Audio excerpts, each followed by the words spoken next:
Good morning and welcome to Friday, January 17th, 2020.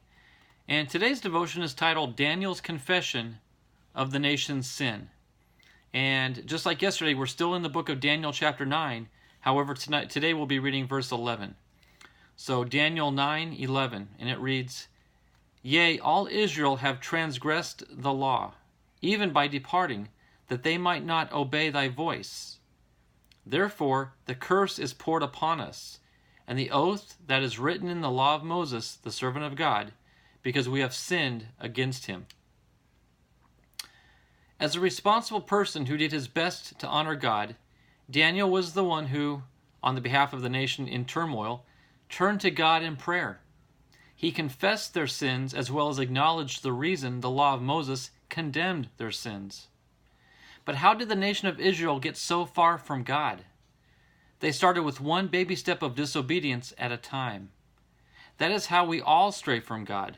We start with the small things, neglecting to read His Word, skipping over prayer time, excusing our lack of church attendance. Then before we know it, we find ourselves leaning toward agnostic beliefs. Our disobedience to God's protective commands is the key that unlocks the door of sin and the consequences for sin. There is a reckoning day coming for our nation as well. Our nation was founded on biblical principles, even though the founders may not have been perfect. They did use the Bible as a guide for writing the Constitution to protect our religious freedom and the freedom and equality of all the citizens. How then did we go so far away from those biblical guides? We let our hearts and our heads rule instead of the Bible. We are a long way from the intentions of our founders.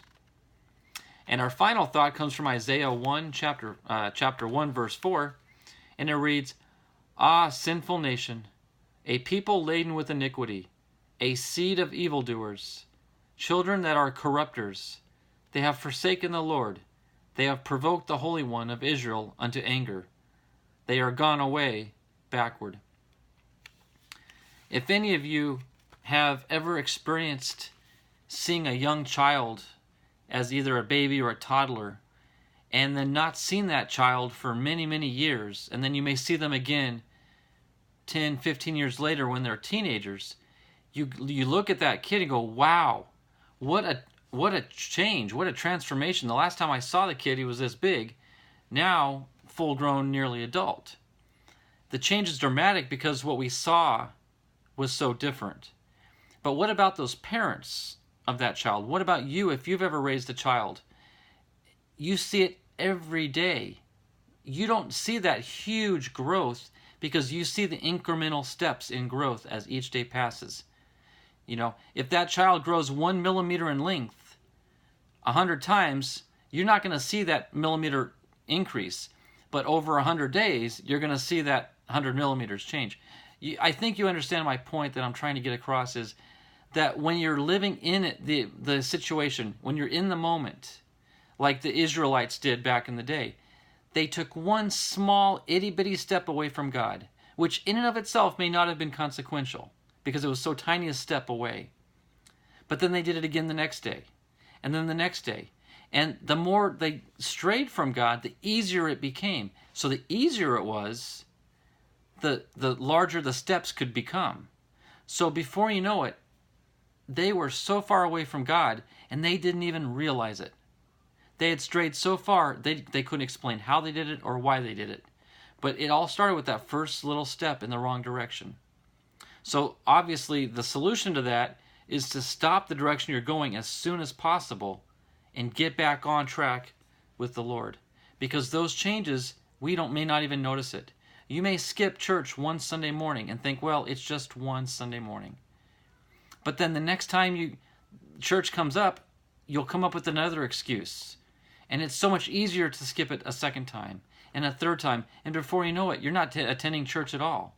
Before you know it, you're not praying to God anymore because you may have skipped one prayer session.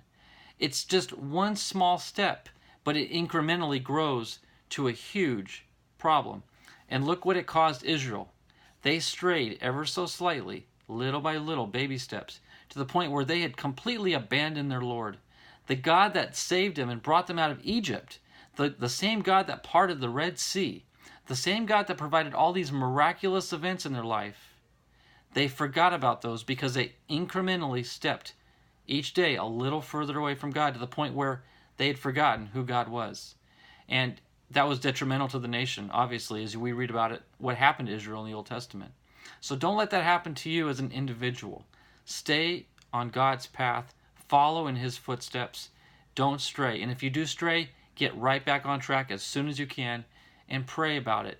Get back in communication with the Lord.